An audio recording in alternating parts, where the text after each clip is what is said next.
Having a good day so far? Yeah? Come on, that didn't sound very convincing. You guys having a good time? Alright, that's better. So, come on, Creature from the Black Lagoon, classic Universal. Yes! Yeah, right? Yes! One of the most iconic monsters in movie history.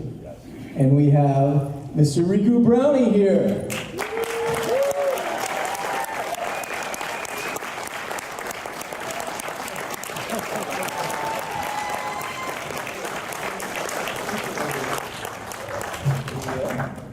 And Julie made a little quick stop. She should be joining us in a minute now. But Ricou, again, it's a pleasure to have you here. You've been here many, many times, and it's always a pleasure to have you here. Thank you. You were at one of the very first Spooky Empire shows back when we were down in Fort Lauderdale. Yeah, at in Plantation, Right, in a yeah. small motel. That's right. And look what we have now. So you having a good time so far this weekend? Oh yeah, very, very, very good time. What do you think of your display booth over there? That's pretty impressive. Pete set up a creature standing up. Yeah, it's a big amazing. wall unit. Yeah. It's wonderful. Yeah, it's gorgeous, huh? Yeah. Yeah. So we have you here, and Julie is on her way. We're going to discuss this film that, in my opinion, is one of the greatest monster movies ever. You know, it's right up there with, you know, obviously you have the classic Universal monsters. You've got Frankenstein and Dracula and Wolfman, but the creature is right there with them. You know, and in my opinion, it's probably one of the all-time greatest monsters on film. When I first made the movie, most of the actors felt that it was below them to be in the film, and that it was just going to be a B-class movie. And after a number of years passed, they're all happy they've been in it. Now, you did all the underwater footage. Correct. At the time when you were contracted to do the film, you were basically just a hired swimmer. In that sense, they were, you know, you were putting the suit on, and you weren't featured as the actor, like your credits on the thing. But in my opinion, you are the film. You know, the creature, the land scenes that Ben Chapman did. In my opinion, I think the swimming was what really defined the creature. I happen to agree with you.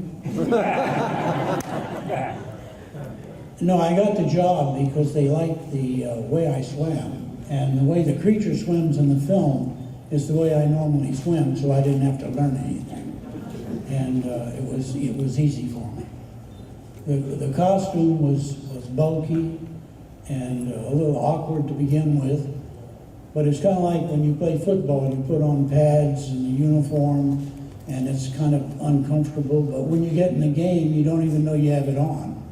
And the creature suit was kind of the same way. Once I got in the water and started swimming, I just forgot I had it on and acted like I belonged in it, and it was my skin. So it worked out real well. Now you were doing all those scenes without any type of like a scuba tank or any kind of breathing apparatus. You were just holding your breath. Yeah, I breathed from an air hose. It's like in Florida they have a spring called Wiki Wachi, where girls swim and do ballet, and they breathe from air hoses. And so I breathed from an air hose, would swim into the scene and do the stunt or the fight or whatever, and then I'd get another air hose from a safety man. I had 4 safety people, and we had a signal that, because the creature was always moving, his hands or his head or his gills, and our signal was that if I went totally limp, that meant I'm there. And it worked out great because we never had an accident, and I got the air whenever I needed it, so it was fine. Julie Adams, ladies and gentlemen. Thank you, Julie.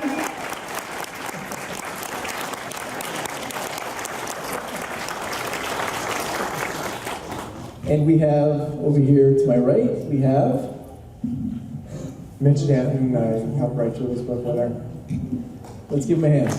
He's here to help us out with surgery questions. What's that? Her mic is on. No, it's on. It is on? Can we get the microphone on? Is this mic working? There you go. All right. I guess it is. It is. Julie, it's a pleasure to have you here. Thank you. It's a pleasure to be here. This is your first appearance at Spooky Empire. We were talking to Ricou. He's been here several times, and it's always great to have him back because he's always one of the best guests that we've had here. But I'm really happy that you're here. I really am. Creature from the Black Lagoon has been one of my all-time favorite movies. If you go to my house, I've got Creature from the Black Lagoon stuff everywhere. Well, that makes you one of our favorite people. Good. Well, thank you. So we were talking to Ricou about the movie and his underwater scenes and the costuming and all that stuff. Now, in reference to the costuming, the swimsuit that you wore at the time was pretty risque, should I say? Well, it's the only time in my life I ever had a custom-made bathing suit. I'll say that for it. And they did a very nice job of it, white bathing suit. And they made 3 or 4, because my double, Ginger's family, they had to make some for her. And, but I had a good time working in that movie, and the bathing suit was swell, and I was a fairly good swimmer, so it was all fine. A funny story is when they made the first creature head and body, it looked like a worm. And when we swam in the tank back at the studio, Julie and I, to show what the suit would look like and what her bathing suit would look like. After everything was filmed, we went into the projection room and they were showing everything. And everybody hated everything in the whole film that we shot with the suit, except for Julie and her bathing suit. I don't remember that exactly. Now, Julie, before you did the film, you worked on a bunch of westerns. You've done some other dramas and stuff like that. When you were approached to do this film, how did you perceive it? They say we're making this monster movie with this creature from under the water, and Well, my first response was, the creature from the what? And then I thought, oh, well, what the hey, it's just another movie, and what the hey, it might be fun. And indeed it was fun to make it. It was really fun. Now, as far as the swimming scenes, those were done with your stunt double. Some of the scenes, the above water scenes, where you can actually see your face, those were you.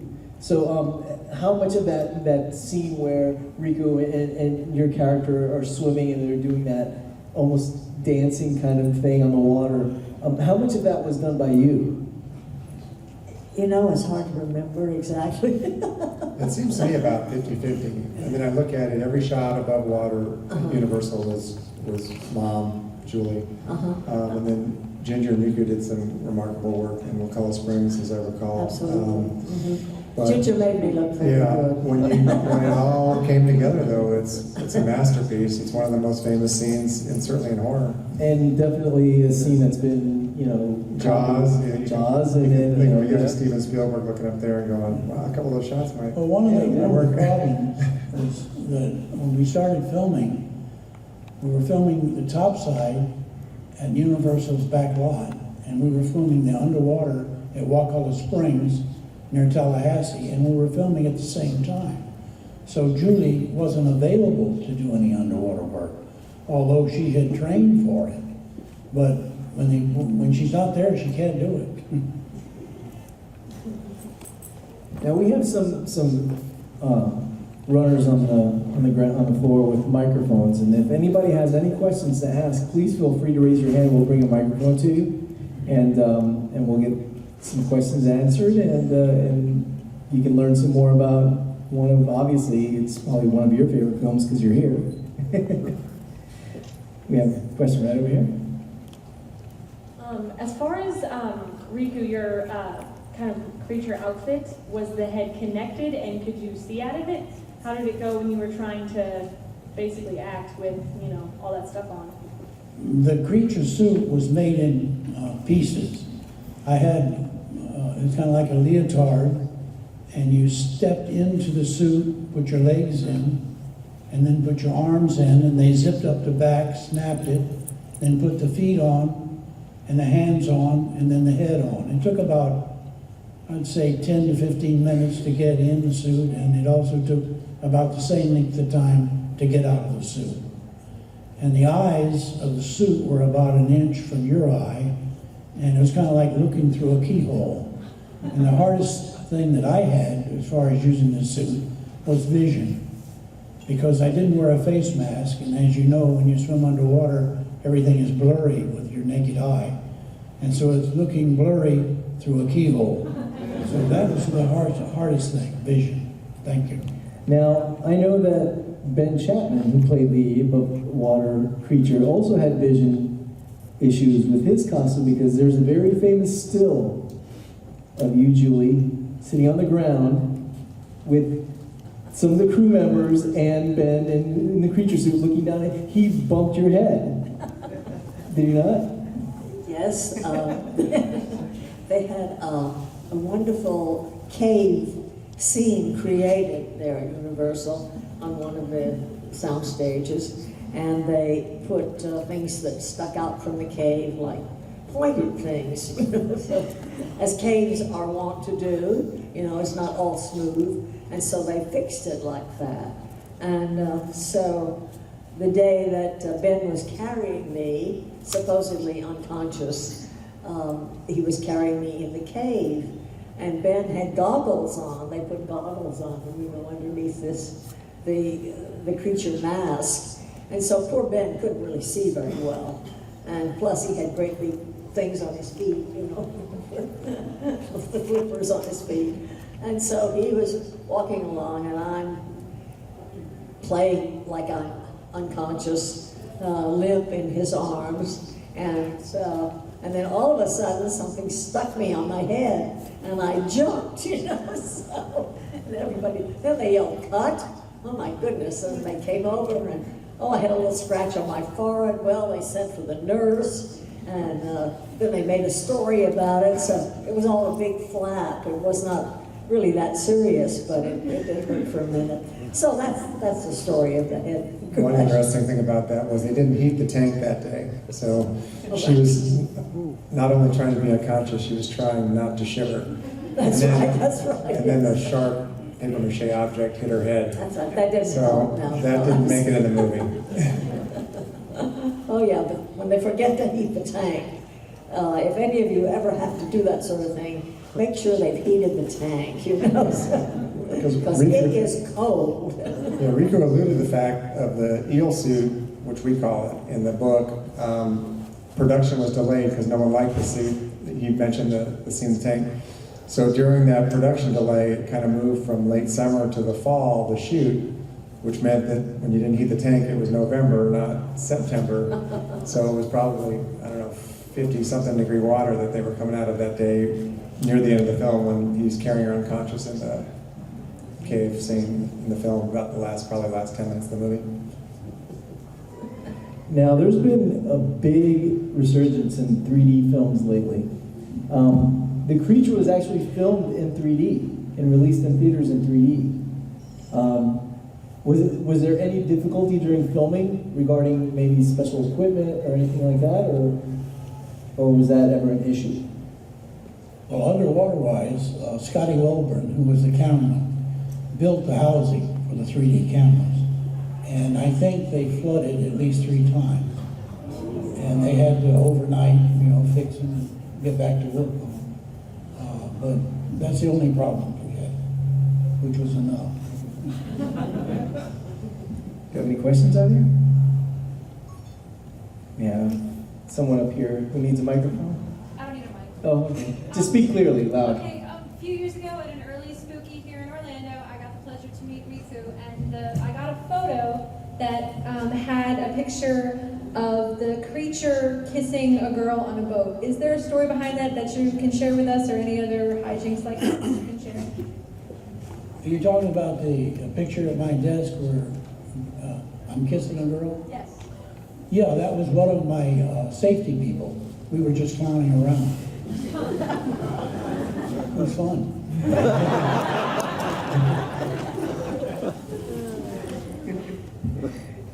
question over here? Yeah, I was just wondering, for each of you, which was the most memorable scene from the movie for each of you? You're asking me? Your favorite scene? Oh, well, I think one of my favorite scenes was one of the swimming scenes. I mean, I really enjoyed, I didn't do the diving because I'm not a good diver. So they had a wonderful double who did the diving for It me. was Polly Burson. Polly Burson, who was, wonderful, wonderful swimmer and diver and everything. But I enjoyed the swimming in the water. I really did. It was, it's sort of like if acting can be at times, like you bring yourself into a magical world. And that was kind of a time for me where I thought, okay, I'm swimming in this salt water and there are things all around and whatever, and it's all wonderful, and it was fun, and it felt very good. We were doing it in relatively pleasant weather, so it wasn't really that cold, and so on. And so I enjoyed it. There we are. If anyone goes to Universal Studios Hollywood, most of Julie's scenes where Bruce the Shark jumps out at you and where the Red Sea is parted, if you look at it, it's a very small area, it's certainly a lot smaller than this room. And they made it, Gilligan's Island was shot there too, and McHale's Navy, but they dressed it in a lot of ferns and things. But if you look beyond it, there's a big Barham Mountain that if anyone's been to Los Angeles that gives away a little bit of the illusion that's in a couple of the stills. They are wizards there. They can make it be a lot of different things. The way she always loved Jack Arnold, the way he shot that and made it look exotic and beautiful, I think is a large testament to the look. And the way he blended it with the stuff that Ricou shot in Florida is remarkable. Yes, yes. No, I have great respect for all the people who do the special effects and convince us all that we're in a completely different world. And they are magicians. Now, for years, there's been talk that they're going to remake The Creature from Black Lagoon. Personally, I think it's a bad idea because I think that's a classic and it's never going to be duplicated. How do you guys have an opinion on that? Do you think it should be remade, or is it fine just leave it the way it is? I know that about 2 years after the Creature film was not being shown anymore, I got a call from Jack Arnold. He said, I'm going to do a remake of Creature. He said, would you like to be involved? I said, sure. And a couple months later, he called back and said it fell through. A couple of years later, he called me again, same deal. And it fell through. And then I think Jack quit working on it. He was ill and lost his leg or something. But anyway, recently, they say they're going to make a remake. And I think they've said it for about 3 years, and they haven't made it yet. So. Yeah, one interesting thing about it, I think when it was The Wolf Man did not do well. And that was one, I think it spent $100 million and it made 30. So they got a little scared. Also, I think the one that Ricou's alluding to, they made Jaws 3D. They were like, it was, I think you may remember that. They were close to making it, and it was like they went with Jaws 3D instead of a Creature remake. So Jaws, it's almost a similar theme in terms of the story. So they didn't want two films that had a similar plot at that time, and that was probably, you're maybe thinking about in the 80s, I'm not sure. Have we any questions out there? Here we go.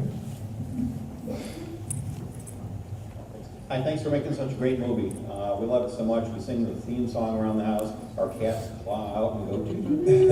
But anyway, this is a very physical movie for both of you to do, with all the swimming and everything else. Can you talk about that a little bit?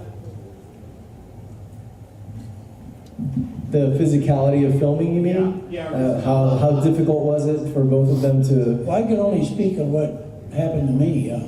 The water where I was swimming was 71 degrees. The air temperature was 49. And when you got wet and the cold air and you're there all day outside, you get pretty cold. Well, I think it was the first or second day of shooting, I'd come out of the water and take the head off and I'd leave the rest of the costume on.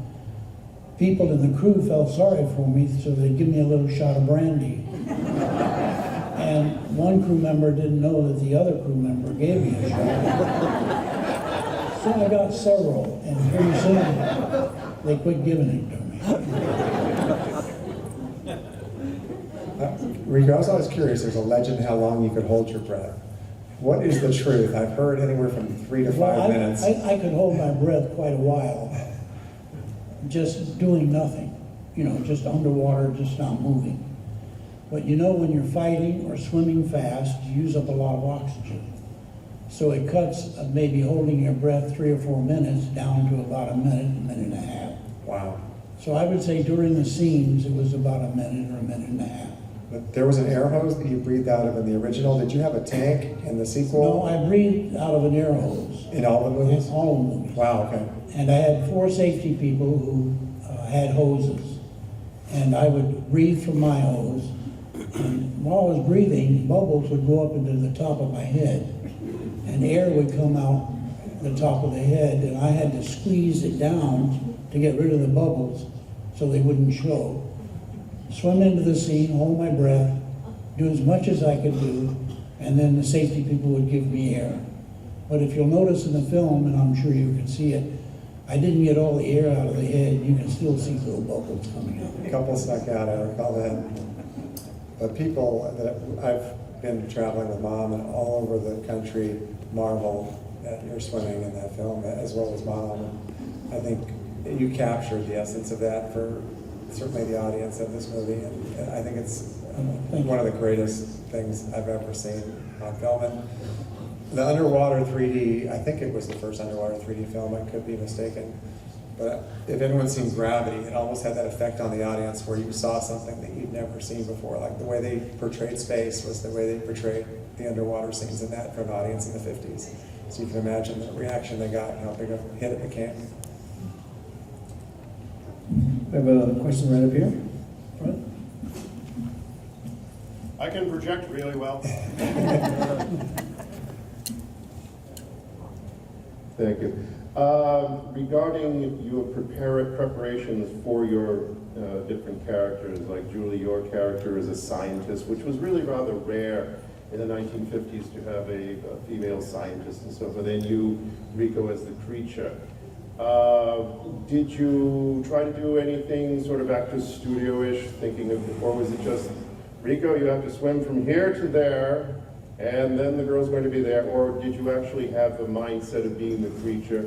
And Julie, when you were preparing to be this scientist, did you do any, talk to other female scientists to get ready for it, or is it just do the script and we made the film and now we... I have trouble remembering exactly what I did. I was always, I loved to swim, and I also like to swim underwater.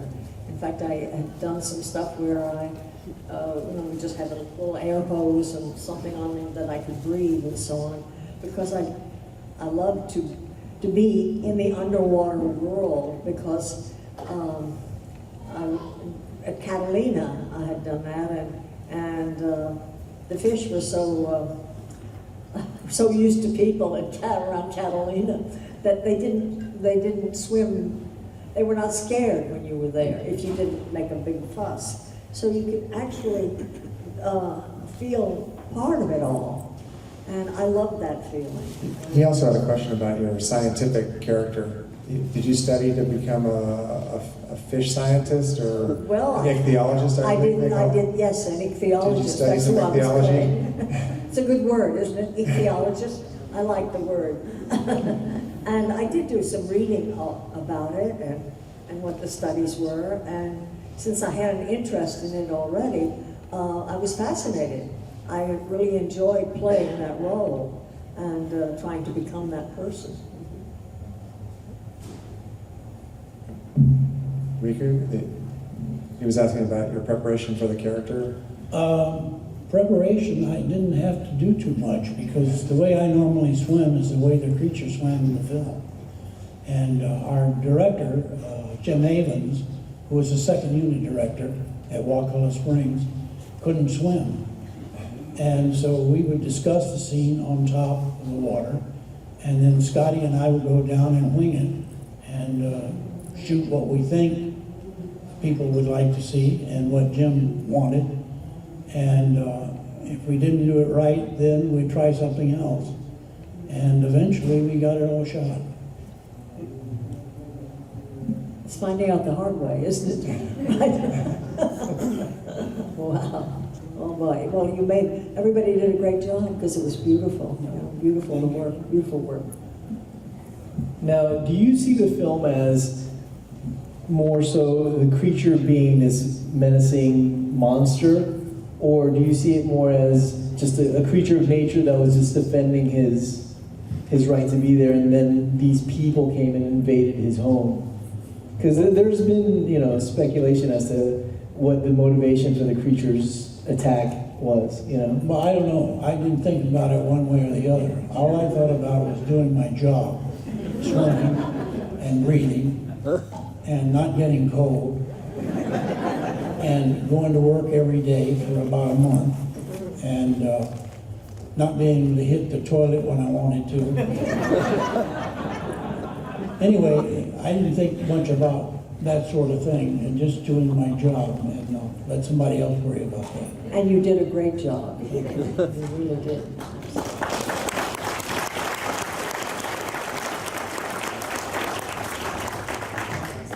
How many hours did you actually swim? I mean, you were saying like it would take a minute or 2 minutes to do a fight scene. How many hours did y'all actually have to do underwater to get a full completed scene? We filmed every day for about a month, and we were in and out of the water 20, 30 times during the day. And we would rehearse the scene topside, talk about it, go down, attempt to do it or do it.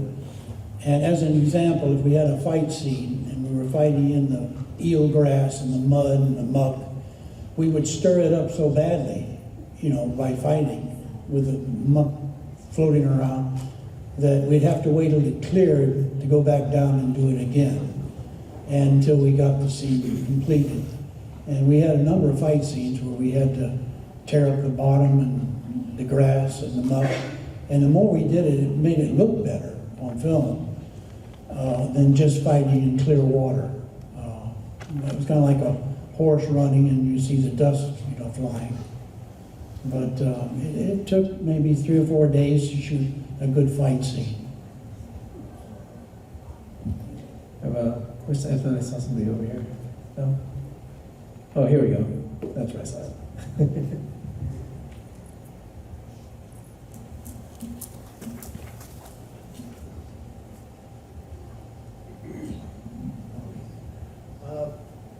I live near Silver Springs, Florida, and ever since I was a kid, the boat captains have been telling us that certain underwater scenes for the creature were filmed at Silver Springs, and yet I only hear Wakula Springs mentioned.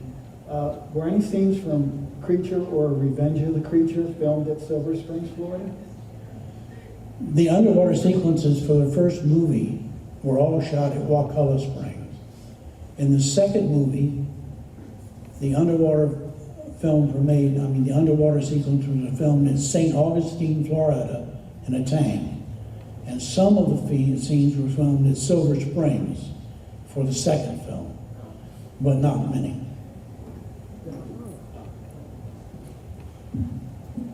Do we have any questions up there? All the way in the back. There we go.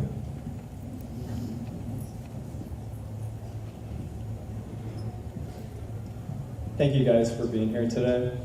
The question I had was, when was the first time that you guys actually seen the finished film, and what was your first reaction to seeing it all put together? First time I saw the film was in my hometown, and I paid to go into the theater to see the film.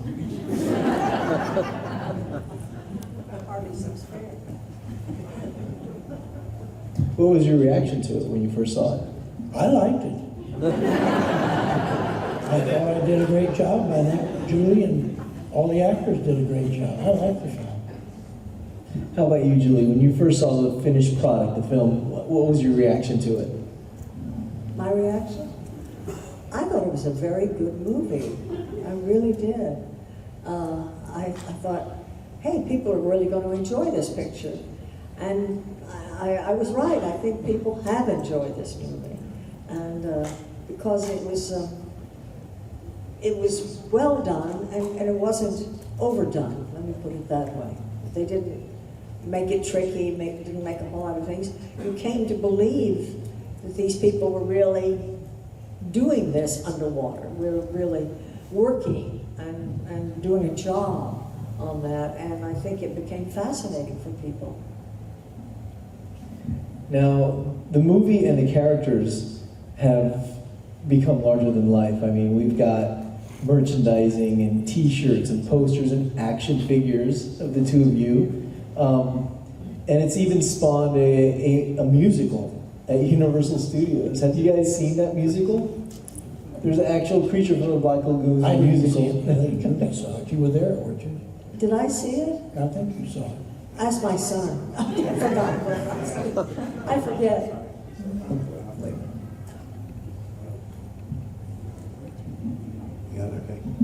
Yeah, I believe you did see it. It was short-lived. If anyone, they spent a lot of money on it. It was not well received. Whatever sexual innuendo was in the film between the creature and Julie was played to the 10th degree, they spent. I think they spent several $1 million on the production, and it did not last. I don't even think a year. So it was not well received. She did go to the premiere and help promote it. And the creature's still big there at Universal Studios. I know on horror nights, I think there's a hologram or something of her in the white bathing suit, which people seem to like. But she was briefly, I think, even if for just one night, you saw it years ago when it came out, but didn't last that long. Right, yeah, it was, yep. I think ours was the movie, and like it or not, that was it. You know, you guys, your movie came out a little bit later than sort of the original classic Universal monsters. Did you guys kind of know that your movie was going to be as big as Frankenstein or Dracula and stuff like that? To me, I couldn't really hear very well. Yeah, the question was, did you guys think the movie was going to be as big as the classic Universal films like Frankenstein and Dracula, The Mummy? Oh no, I never thought so.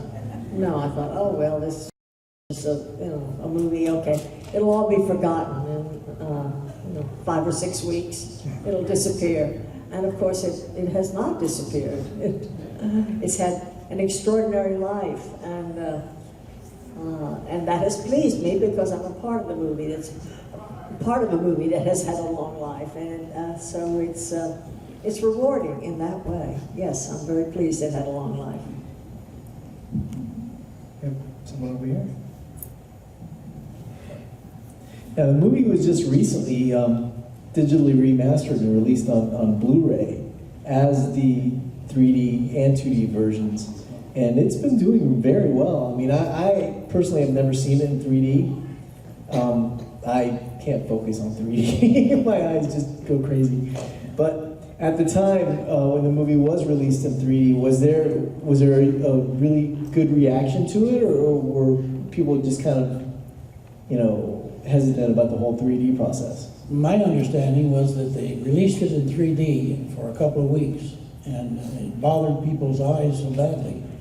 They just quit showing it in 3D and showed a single strip from there on. And only recently have they been able to show it in 3D where you can, watch it and enjoy it.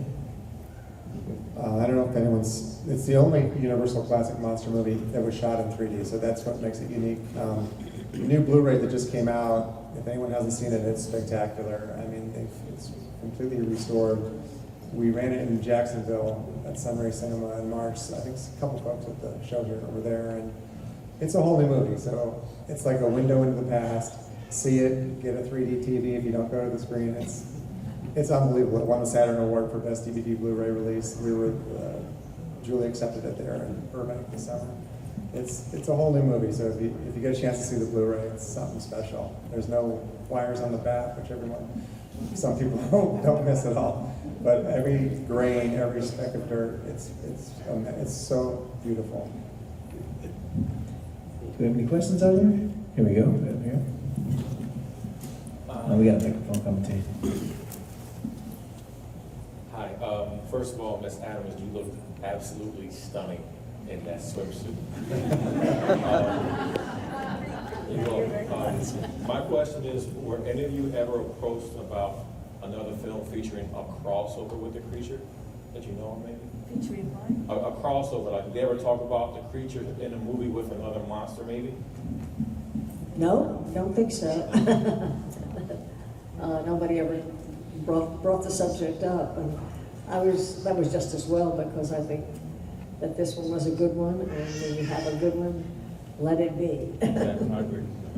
Yeah, I think, Universal Studios was very famous for doing their monster mashup films with, Frankenstein meets the Wolfman and Dracula meets I think if they would have done something like you say with the creature, I think it would have cheapened the creature, because I think that's what eventually happened with the original monsters from Universal when they started throwing them House of Dracula and House of Frankenstein. It kind of like, I guess at the time it did very well, but looking back now, it almost like cheapened the Frankenstein monster and Dracula. And I think they should have kept it with the original single films, or even with like the Bride of Frankenstein, But yeah, I think it would have taken away from the impact that the original film had they done that. And I'm glad they never did, Yeah, that's the way I felt, really. Because I thought Creature from the Black Lagoon turned out to be a good movie. Just period. And let it be. I mean, everything about the film was fantastic. The acting, the storyline, the special effects, the creature costume, everything about the film is top notch. And it's still to this day one of the best films that Universal ever put out in that genre. And also, I think young people have discovered the film, too. The people who were not young when we made it, So the young people today have this added to its popularity. Do we have any questions out here? There we go. We got one over there, one over here.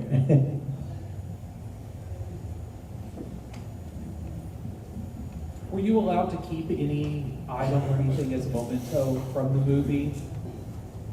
As your white bathing suit or one of the original suits for the creature? I didn't quite hear the question.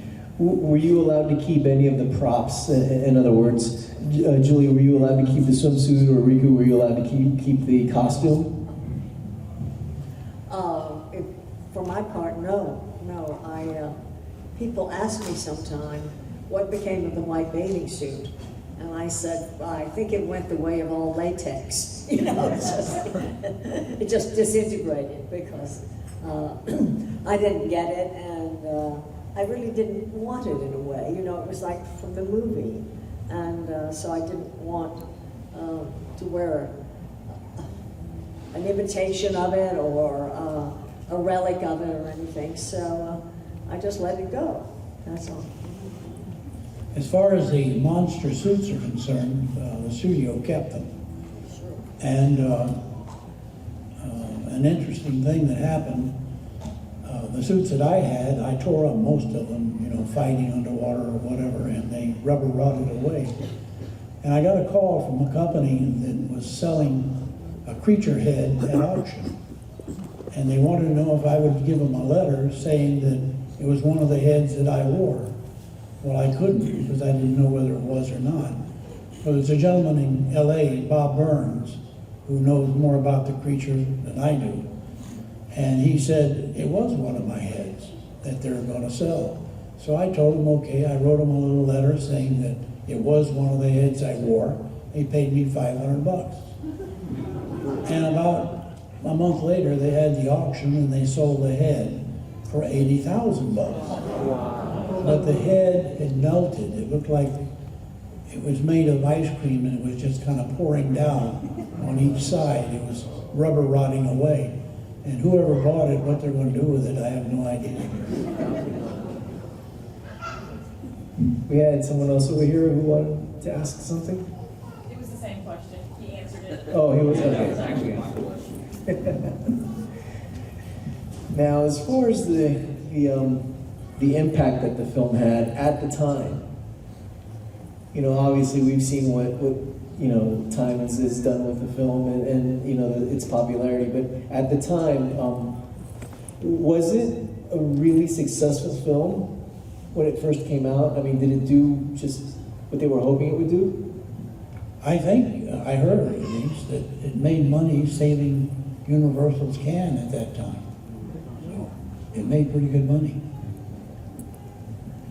I remember that it did well as too. I do. It was. I don't know if it was a smash hit or anything, but it did very well. Some people kind of compare it to Rocky a little bit, and that Rocky started out as kind of a B movie that was made for a small budget, and it just somehow captured the public's imagination in a way that no one could have imagined, and became kind of an A picture. Now looking back, I think in terms of, if you go to Universal Studios, the year 1954, of all the movies they made that year, that's the poster that's up on the tour when you ride the bus. So it's, over time, I think, gained status. Do you have any questions out here? Have someone? No? You guys, don't be shy. Feel free to ask any questions. Anybody's curious about the film or about their acting. So, Ricou, you went, after the film, you went on and did the two other films, or you did the second one. Did you participate in the making of The Creature Walks Among Us? Yes, I did the underwater sequences. There was very little underwater in the third one. They may have used some stock footage from the first or the second film in some of the swimming underwater, except for the time when they removed his gills and he had to die underwater or whatever. But there was very little in the last film.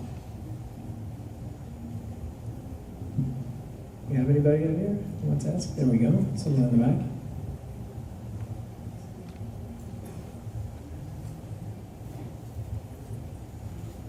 Okay, well, this, from what we've heard, this was the first time they'd ever done the 3D and such underwater.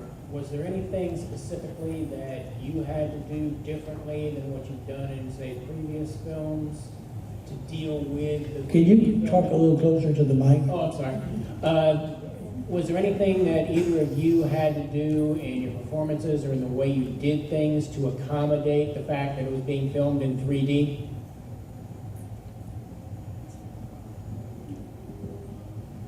I think underwater-wise, it was a few things, like when they would shoot the spear. It had nothing to do with my abilities of swimming or whatever, but it had to do with the cameraman's work.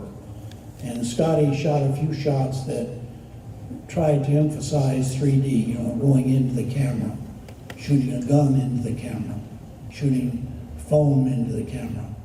And topside, I'm sure they did something as well. I don't know. Okay.